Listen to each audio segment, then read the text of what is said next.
สาป้อออกไม่ออกศรัทธาตั้นสาธุชนคนดี ผู้สนใจใฝ่ในธรรมทุกท่าน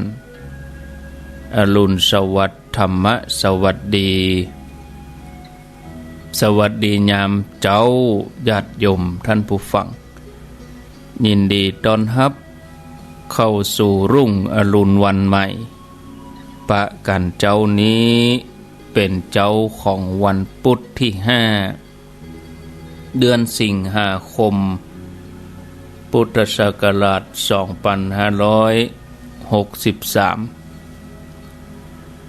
วันนี้เป็นวันเดือน11เหนือแหม1ค่ำเดือน11เหนือแหม1ค่ำพร่ำว่าเป็นวันพุธมาพบกับรายการเสียงธรรมแสงทองสัพเพเหระปกิณณกะใกล้แจ้งเป็นประจำตั้งแต่เวลาตีสามปลายสักน้อยเป็นต้นไปวันนี้ก็อยู่กับอาตมาภาพ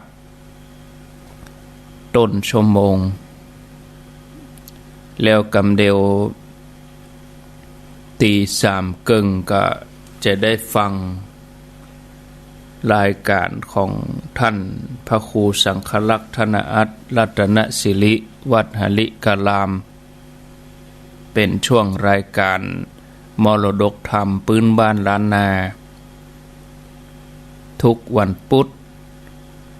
ตั้งแต่เวลาตี3กึ่งจนถึงเวลาตี5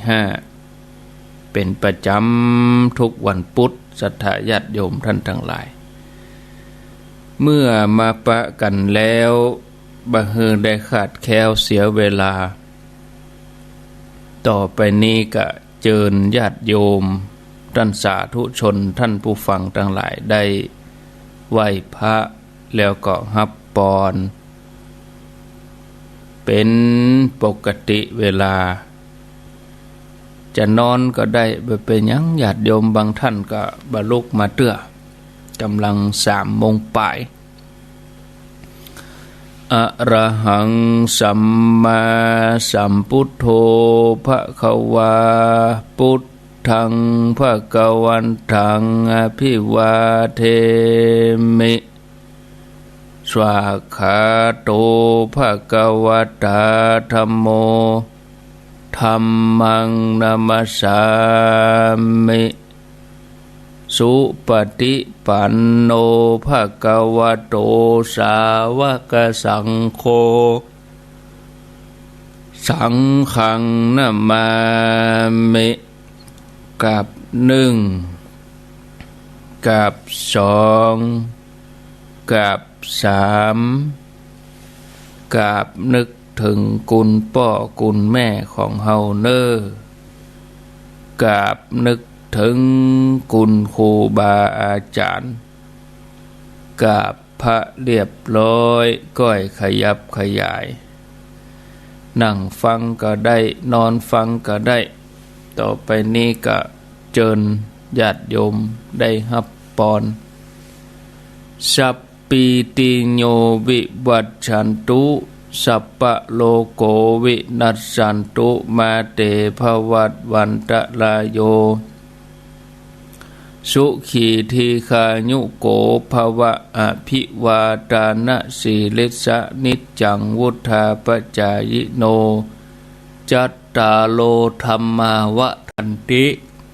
อายุวันโนสุขังปะลังเอาแล้วได้ไหว้พระได้รับพรแล้วก็สบายอกสบายใจม่วนอกม่วนใจโล่งอกโล่งใจเป็นประจ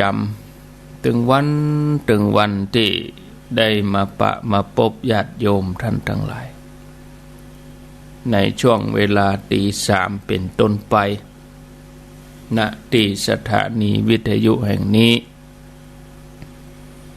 มาพร้อมกับบรรยากาศที่ ฝนตกฝนซึงก็เปิงดีในช่วงกลางวรรษาเนาะศรัทธาญาติโยมท่านทั้งหลายในฤดูฝนกลางวรรษานี่เปิง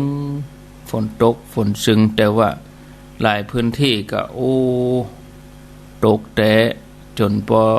น้ำหลากน้ำนองก็ดังเฮานี่จะนองจะท่วมก็บำเบิน1 วันปลายนี่ก็แห้งละน้ำลดละศรัทธาญาติโยมเป็นน้ำหลากมากำเดียวสักประมาณวันหรือเกินวันนี่ก็เมียเนาะแต่ว่าถ้าตั้งใต้บุนี่อันนั้นน้ำท่วมอันนั้นขังเมินญาติโยมท่านทั้งหลายแต่ทางบ้านเฮาทางเหนือเฮานี่น้ำท่วมบ่เหมือนต่อได้เต็มที่ก็วันเดียวนี่เข่งติ้งศรัทธาญาติโยมท่านทั้งหลายก็จะได้ก็ระมัดระวังป้องกันโรคภัยไข้เจ็บที่จะเกิดมาพร้อมกับน้ำท่วมน้ำขังรายการนี้มาพบญาติโยมท่านทั้งหลายเป็นประจำ